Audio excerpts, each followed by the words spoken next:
What's up, everybody? Good. Shit. All right, I'm starting over. What's up, everybody? Welcome to the PHDJ Podcast. We're back with another week with your boy, Joe Bunn, and my man, Mike Walter. What's going on, Joe? How are you? Mike Walter. What's up, man? Welcome. So you have a little potpourri. You have a little potpourri. I've got a potpourri. I've got a main topic and then a little grab bag. Yeah, a sidebar if we need it. Great. Well, I have something I want to talk about first. So can we just go with that since we were going to go? Sure. Good. Let's talk about last week. Let's talk about the technical issue that we had and your response to it. Because, well, this is something I was going to do offline, but I actually think that there are some real good, solid management / people skills to be learned from this. So I have not talked to Joe about this. So this is real live emotion that you guys are hearing. So, and I've bottled this up since Sunday. Believe me, Joe. If we had recorded this Sunday morning, I would have gotten cussed out. It would have been, there might be, and I can't promise there's not going to be a cuss. So just so our listeners understand the process, for 2 years, by the way, it's been over 2 years we've been doing this. We record usually on Wednesday. Joe sends me the files. There's some post-production work that goes into it. It used to be all I had to do was stick the Tony T intro and then the Tony T outro. Mm-hmm. But then when we started doing ads, which was my fault. No, listen, it was a great idea because we've monetized this effort, which is nice. No, neither one of us is making, FU money, but at least we're making a little bit of coin.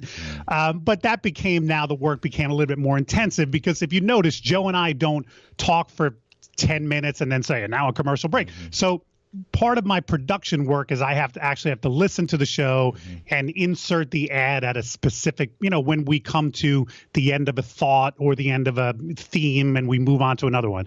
So there's some work that goes into that. And then I upload it. So then after I do all that, I make it a file and then upload it to this website and then schedule it for the next day. Mm-hmm. Last week, we did have a legitimate issue. I uploaded it to Libsyn or whatever that effing website is, and it showed me it had uploaded the file, but for some reason it was nothing but silence, even though I checked the MP3 and it had recorded perfectly. Mm-hmm. Fortunately, Thursday morning I was in the office early enough. I noticed the problem before I pushed it out to the masses. Mm-hmm. I deleted it. I re-uploaded the MP3. It worked this time. I pushed it out to the masses. I thought I had caught that problem before anybody else, but I think it's a good compliment to you and I that somebody actually texted you and said, hey, do you realize there's no audio file? So that person obviously had gotten a notification. Okay. But by the time you reached out to me, I had fixed it. Sometime over the weekend, some listener, which we thank every listener for the feedback, but he said that the intro was panned all the way to the left. Is that correct? Something like that, yeah. So, Joe, did you listen? He sent it to both of us. Yes, he did, but I didn't read it. You read it first. Did you listen to the podcast to confirm? I had to listen to the first few minutes and in my car, not in headphones, and it sounded stereo to me. And then I said... You confirmed that this was not the case, that this DJ Phase, who, again, we appreciate every listener reaching out and offering us feedback, but this DJ Phase who wrote, audio is panned almost completely to the left, not the end of the world, but just so you listened and confirmed that really wasn't the case. Right. Correct? Right. Okay. And yet you still sent me an email, which I opened Sunday morning. No, hold on. I sent the email and then I listened, to be fair. Oh, you did? Yes. Okay. I go, why did we have, why did you do? Wait, what did why would you send an email and then confirm that this guy was wrong? I didn't know how to fix it. But you just said you confirmed that that he was wrong. Oh, that's true. I guess I didn't listen until afterwards. Okay. So I get an email Sunday morning, which I had told you I was away with my wife for the weekend. Wait, what? I don't remember that. I went away for the weekend. I did not. That that's a big deal. And listen, it's my fault for being away for the weekend and looking at emails. True. But I wake up Sunday morning, I get an email from Joe Bunn with the message issues. That's it in the subject line. Why did we have so many issues this past episode? We didn't, Joe. We had one fucking issue, which I fixed before I pushed this out to the masses. Okay. Is this being recorded? The second one is this is being recorded, and this is part of the show because I want you to hear my anger. But again, there's a multiple management lessons for you and all of our listeners. So first and foremost, So then I replied, I'm like, I don't hear it that way. And it went on. So then I said, Joe, why don't you do the work that I've been doing for the last 2 years? Why don't you personally do it just for a month, just to see the extra work that goes into this podcast? Because I thought maybe then you might appreciate my effort so much. I do appreciate it, though. Well, then how do I know that? Let's put this, because you and I are partners in this, right? Sure. I don't work for you, but let's say that there's a partnership. How does Mike Walter know that you appreciate my efforts every week? Have you ever told me that? Mm-mm. Have you ever sent an email saying, hey, great job with the production this week. Love how you inserted the ads. That was a great job. Every once in a while, and some of the listeners know this, I stick an Easter egg in, which is really funny. We had a false start to this one today. I'm probably going to make that the Easter egg. You know what I mean? And that just takes a little. Have you ever once reached out to me? Okay. No. So great lesson to be learned. I compliment my DJ staff all the time. I do that. Photographers. Well, good. I'm glad.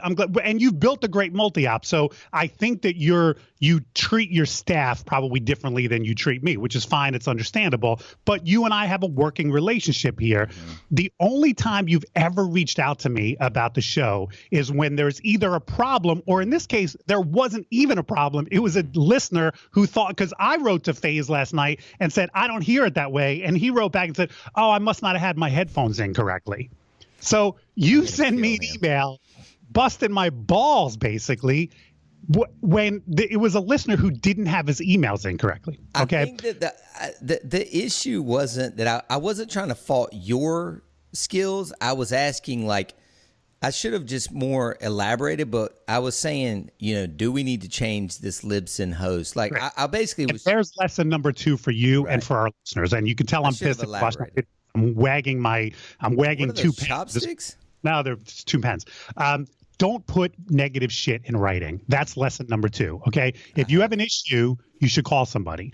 And if it's convenient, if I have an issue with one of my DJs, this is embarrassing. I text them and I say, hey, can you stop in the office sometime? Because I'd rather talk to you face to face. Now, obviously, you being in Raleigh, me being in New Jersey, that's not practical. True. But you should have. First of all, if I were you, I would have confirmed that this was an issue. Right. And if I went and heard, oh, yeah, you know what, it's all the way in the left ear, let me talk to them. I would have made myself a note and I would have called me Monday morning and been like, hey, Mike, are you aware that the blah, blah, blah? Because the problem with the written word, text or email, you can't read tone. True. What I read was Joe's fucking breaking my. I literally read that email and I'm like, I was trying to help. Do the work that I do for a month, which I can't even get you to do. You've now offset it to Randy. I did. So, and we're gonna have to pay Randy, right? I'll pay Randy. It'll come out of your pocket, is damn right. Because so basically, 2 years I've been doing this work. Randy's quoted us $25 an episode. So 100 episodes, I've basically saved us $2,500. Sure. I don't have to pay you back then. Right? We're asked. No, you don't have to pay me back. Okay. But a slight amount of appreciation would have made that email Sunday morning not seem like you. I was pissed Sunday, dude. I was not. Have done this Sunday morning. I don't know, but, man. I mean, I see what you're saying. I wrote it wrong, but I was trying to help. I mean, going back to your original point, I haven't lived in your shoes, so I haven't really appreciated the amount of work that goes into it. That's lesson number 3 for our listeners. Where possible, you should do every single job in your company. Now, I don't have the photo skills to shoot a wedding or video a wedding, so that's not possible. But I've done pretty much every job in the company, not for extended periods of time, but enough so that I can appreciate what Lynn, my office manager, does, what Dom and Chris, my salespeople, do, what my brand new assistants do. We just landed a new account every Friday night. We're spinning down at a local restaurant from 6 to midnight. I don't want to do this gig every week, but you know what? I did it last week. So that I can tell the guys moving forward what to expect, and I can basically tutor guys in how to do it. I think within reason, you should do every single job in your company. And that's one of your issues. If you did this job for a month, you might appreciate the fact that, yeah, every once in a while we're going to have a little technical issue. So there's 3 great takeaways out of my anger. An idiot. and okay, I'll call it an idiot in this situation. I don't think you're an idiot, but this situation was idiotic. How's that? I mean, I've been called out on this before, not on this particular show, but just from various people within my family life organization. I feel better. I got that. That was cathartic. I've been saving that up for since Sunday morning, and I wish we had recorded Sunday morning because you'd have heard me much more fired up than that. But okay, so you had other topics, huh, Joe? And by the way, I'm not going to send shit to Randy. I can still do it. No problem doing it. No, he's already agreed to do it. No, just let him. Yeah, but out of your pocket, it's I don't fine. care. It's $100. Point is, and it's $100 a month. No, $100 a month. I know. There's no point in throwing that money away.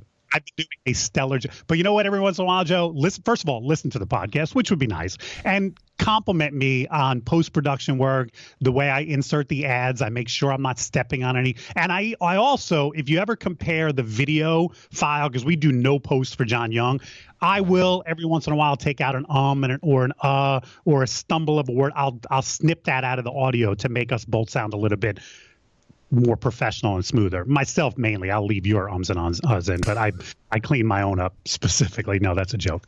Okay, so we're halfway through a lot of time. Why don't you give us a topic?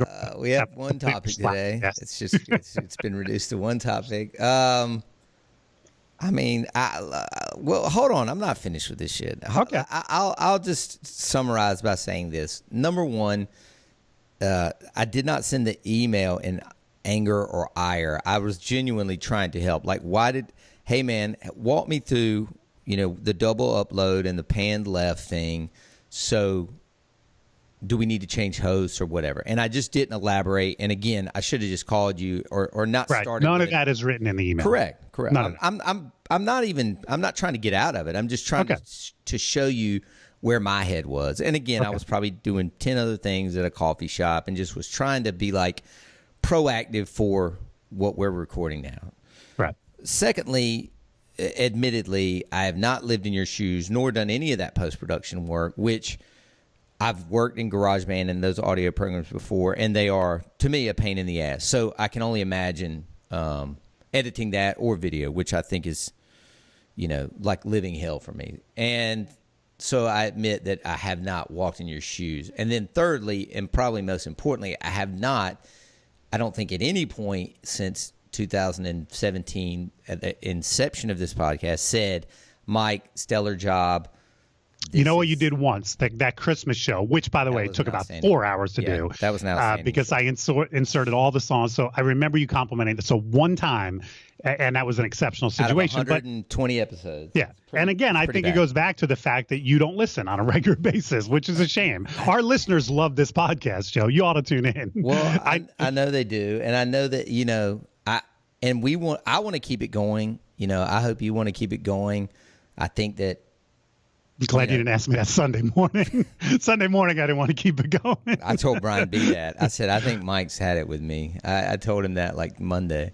I mean, I think there's 600 plus DJs across the world that would be super upset if the PHDJ podcast did not continue. But you guys tell us differently in the comments if we can wrap it up. So anyway, apologies, A. B, appreciations for the work that's been done and the money saved and the 25 hundo that I now owe you. So we're gonna have to take that out of my workshop money. $12.50. That's right. Yeah. Big things coming for you in Vegas. Big dinners and buffets. So I can get. But couple of edibles. But anyway, and appreciate you guys still listening through this small marriage quarrel here. But I apologize. I was not trying to come at you like that, man. I love the. You can see why I read it that way, though, right? 100%. Great lesson. When people don't put shit in writing. Don't put it in writing. Shit back to me like that. Yeah. If you have an issue with an employee or a partner, call them up, get them on the phone, meet face to face if possible. You cannot read tone, inflection, or emotion in the written word. Text. Yeah. Randy got me a few years ago, and it was about leaving out the word please. I was forwarding him stuff that I didn't want to deal with, and I would just write please handle. No, I would write handle this. Handle. Yeah, right. Handle. And he just was like, just add one word, And yeah, dude. One word. Yeah. So, and nowadays you can write PLS and it counts, so that saves you. I would allow letters. PLS. Yeah. Anyway, so apologies. All right. Apology accepted. Move on. Like I said, if there weren't legitimate lessons to be learned, I wouldn't have done this on air. But I think hopefully it made for interesting first half of the podcast. But B, I hope there are some good takeaways. Good. Responding to a negative review, we've talked a lot about reviews. I think that we can both agree that Elite Entertainment, from what we know, I don't think we've ever gotten an answer from Wedding Wire, but is in the top 1% of. Yeah, Wedding Wire won't give me an answer. I know of a number of companies that have more. Yeah. Most of them don't have 5 stars, though. So I like to say that we have the most with a 5-star average. Right. So multiple thousands of reviews on Wedding Wire for Elite Entertainment of New Jersey. I guess probably we have 1,200 or so down here at Bunn DJ Company. And a couple people had asked about how do you respond or how would you, and knock on wood, we've been very fortunate. It's been a while since we gotten one, responding to a negative review. And then before you answer that, you may have put this in here, Mike, from the New York Post. There was apparently this was the end of last year, fall of last year. A Georgia wedding planning company is fighting back after a disgruntled bride left an angry review on their Facebook page. Okay, so I just briefly read this exchange because I remember that article. I forget it though. I stuck it in there a while ago. I believe you did this. Yeah. Yeah. The bride said, "They suck and are so rude. They rushed us to the bouquet toss when we weren't even ready to do it yet. Ugh, save yourself some stress and choose someone else." But then this company was like, you know what? We're not going out like that. So they write back, we were going to let your disaster of a wedding slide, but since you decided to initiate a negative comment, we are certainly willing to reply. Until your wedding rolled onto our calendar, we have never had to deal with such an incompetent, discourteous, and evasive bride/groom/client, and never have felt that getting paid was going to be an issue until we were graced with your wedding. Then they go on to say that left you with so they show up 2 hours late to the wedding. So the bride and groom do. The bride and groom. Right. Not this wedding. Not the planner. Right. That left you with 43 minutes for first dances, dinner, 5 speeches from bridesmaids, and cake cutting and sparklers during daylight. And then they write, I reiterate, incompetent. Feel free to unlike our page. And then it just goes on to the point where the company had to pull down their Facebook page. But right. I don't know. Was that? I mean, I'm sure very similar to the first 15 minutes of this podcast. For me, that felt very cathartic for them to write that. Right. But I don't know if that helps. I don't know if that helps them or not. Right.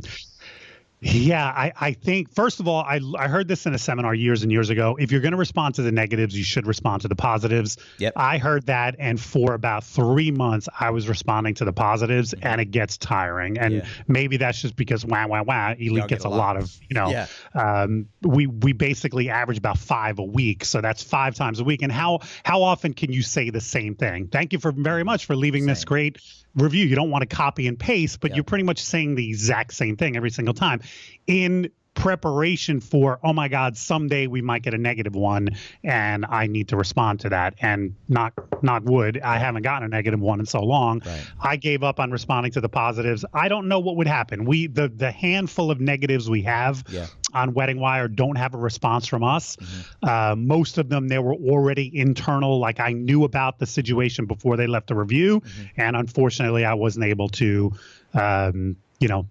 buy their silence with any kind of refund, which happens. Okay, so let me touch on it real quick, just because again it's been and again, knock on wood, it has been a long time since we've gotten one.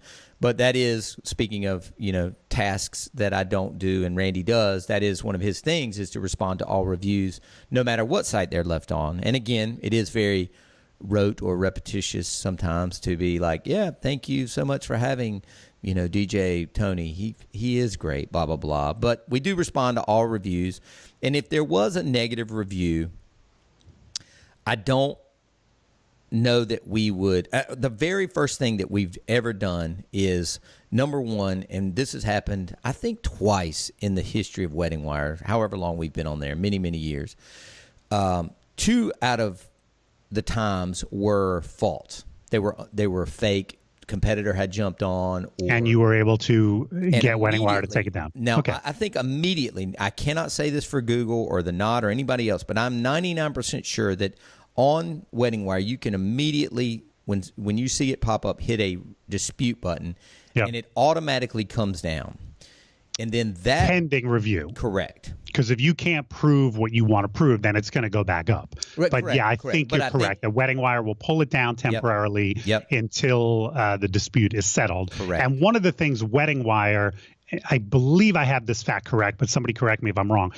If they never went to contract with you, then they can't leave a review. Correct. The Knot is opposite.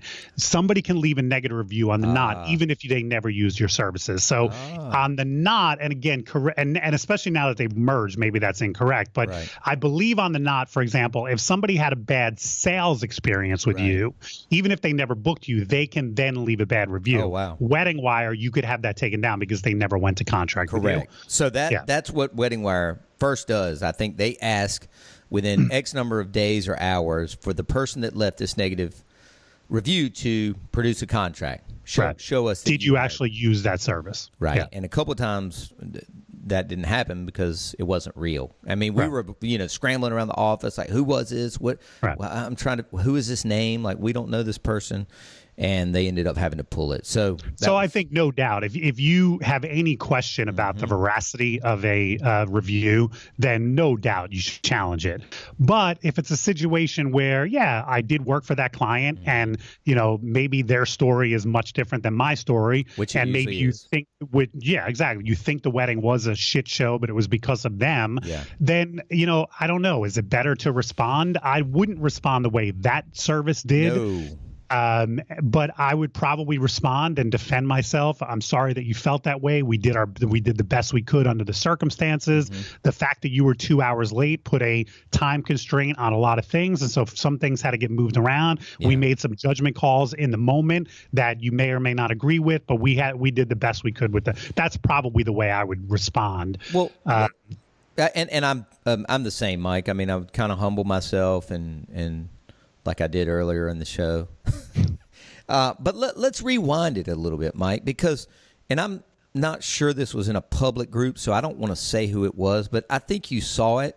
It's a friend of ours that we're in some groups with. Did you see this topic come up, Mike, about he had basically he did not get one of those Wedding Wire reviews? No, I didn't I'm see sorry, this. Did not get one of those awards, one of the annual badges. Yeah. You didn't see this. I think I might have seen the post, and he thinks it has something to do with the fact that he dropped his advertising. Is that No, I got to find it, and I think this could have been in our closed group, so I don't really want to out it to the whole 600 people listening. But the premise was, Mike, that they did not, and this company is highly regarded. We know these people. We know their quality. We know their production. Did not get, which I felt like everybody in the world got, a not best of weddings badge or whatever they call it. Right. And so they started digging deeper as to why. And they come to find out that they have been banned from getting one, even though they are paying. Oh, I think I did. Now it's coming back. Yeah. Because of one complaint. There was a complaint to which they then settled, but I think either the bride or somebody internally at the Knot said that they bullied, or I think they actually may have used this or coerced. And said to this, to make her take this review down. And so they had like a 3-year ban or something on getting this award. Getting that award. Yeah. Maybe he'll come on and speak about it, or maybe that's not a good idea. But I'm just saying. So my question is, if we rewind this scenario and you see an online review, or there is a threat of an online review. And I know we've talked about this before. The first thing, obviously, is not to send emails back and forth that start with something negative. But to call this person and try and work out what, Mike? I mean, in your career, I've had a number of scenarios where I've talked to brides who called and were unhappy and given them a partial refund and they did not leave a negative review. Now, understand this. You cannot buy somebody's silence. I've also had situations where I cut somebody a check and then 3 weeks later they leave a negative review. So you might have a verbal agreement about that, but it's a bride can say, screw you, I'm still putting up a negative review, even after I've cashed a check. So you can't exactly buy somebody's silence, but you can. That's to me what a refund is an attempt to do. Right. Even though you verbally do. So did you verbally say, well, I hope this can. No. Okay. No, mainly because if Wedding Wire doesn't come up in the conversation, they might. I mean, listen, not every bride is aware that there are review sites, so you might plant the seed that they weren't even aware of. Oh, there's a review site now. I'm going to go seek that out. So no, I don't in that situation even bring up the review sites, unless they do. Well, you wouldn't want me to leave a negative review. If they lead with something like that, then they're obviously looking for a refund to silence them. In which case, if it's worth it, I don't. It might be worth a couple of $100. I'm not going to refund an entire $1,750 wedding, because let's go back to one of the first things I've had many DJs reach out to me through the years and say, Mike, help me. I just got a negative review. Yeah. My point is, if you have enough positives, one negative is not going to destroy your company. Right. Okay. Again, look at Elite Entertainment. I don't invite everybody to do this, but if you look at the worst reviews, there are 4 or 5 that I am embarrassed by. Yeah. But we still get probably 2 or 3 leads a week from Wedding Wire, legitimate, not the bullshit like kicking tires, but we read your reviews. Oh my God, we have to work with your company, that kind of thing from Wedding Wire. So if you have enough positives, the 1 or 2 negatives are, in my opinion, they not only don't hurt, but in a way, and maybe this is just me telling myself this, I think they actually make that site credible. Yeah. If you have 100 reviews on there and they're all 5-star, I can see a bride looking at that and saying, really? Yeah. You've never, but you read ours, we have 1,800 plus and 4 or 5 bad ones. A, that's a pretty damn good percentage. But B, that also proves, there's some legitimacy here, because if they wrote all these themselves, they wouldn't write this shit about themselves. Yeah. So I do think there's nothing wrong every once in a while with a bad. It's just like I say, hey, when was the last time one good review made you a millionaire? Doesn't happen. So one bad review is not going to bankrupt your company. So even the people at Wedding Wire would agree with that, Mike? Alan Berg. I think so. Sure. Yeah. Yeah. What else was I going to mention on this? I mean, that's pretty much my, summation. I agree. And the one other tip that I'll give you guys, and we've done it before, and again, this was several years ago, and I can't remember the exact scenario, but we had a bad review. The main thing you can do after that is to get your guys to really rally and to go back through all the weddings they've done in the past few months and really power through, and maybe even be transparent with their couples, and it could be even be old, couples that they hadn't worked with in 2 years ago. Yeah, and say, hey, we got a bad review. We need to bury this thing. Right. Can you guys go on and really, show us some love? And the next thing you know, that thing that was showing up on, the top of the list is down at number 12, and nobody's even going that far. So it's a tip that does work. Your people that are your fans and your clients, past clients, will rally for you, in a time like that. As long as you're not making that call once a month. No. If it's an every once in a blue moon kind of call out, then I would imagine people are going to respond to that. Cool. Anything else, Mike?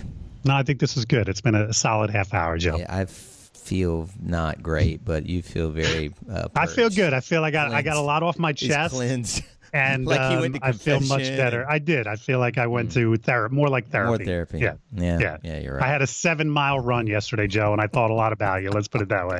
If your ears were ringing, my nose was itching all day. Yeah, I thought it was a booger. All right, well, we're moving on from that, and we will not be arguing about that the top of next show. Thank you guys again. We fucking better not be. Mike, should we even this mention comes the up again? I did send you an email, text the other day, and I wondered why you didn't respond. I said, do you think anybody else is going to sign up for the workshop?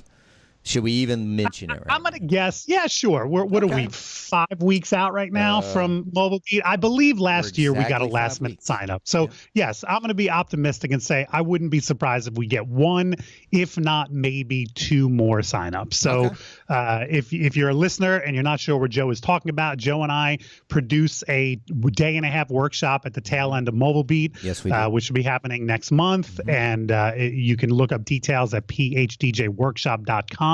If you enjoyed the first half of the show, we will work in a point counterpoint kind of maybe we should make that one of our seminars where you and I just vociferously disagree on a topic and kind of go at it, and I berate you into as tears. Long as it doesn't get personal, right? This is I don't think I got personal. No, you didn't start like making fun of my hairline or something. No. But yeah, so look for details, PHDJworkshop.com. We still have seats available. I think we have 12 or 13 people signed up right now. So that's a good solid room, but we certainly have room for more. And we would love to see you there and learn from 2 of the best. How's that? Yeah, I love it. Well, cool, guys. Thank you again. And 2 last plugs. Make sure you get Mike's book. It's really awesome. Pop it open every day. Read On This Date in Music. Oh, you know what's funny though? Tomorrow. You ran out. No. Here's the teaser I'll give you. Okay. I wrote this book for any music lover, not for mobile DJs. Right. Tomorrow proves it. Or today, because this will land February 7th. If you're a mobile DJ, don't read today. Oh, wow. Okay. I'll just leave that as a teaser. That's a teaser. And if you haven't signed up, the DJsVaultGroup.com, still a closed Facebook group until the launch, which is probably going to be in a couple of weeks. All right. Thanks, guys. Have a great day.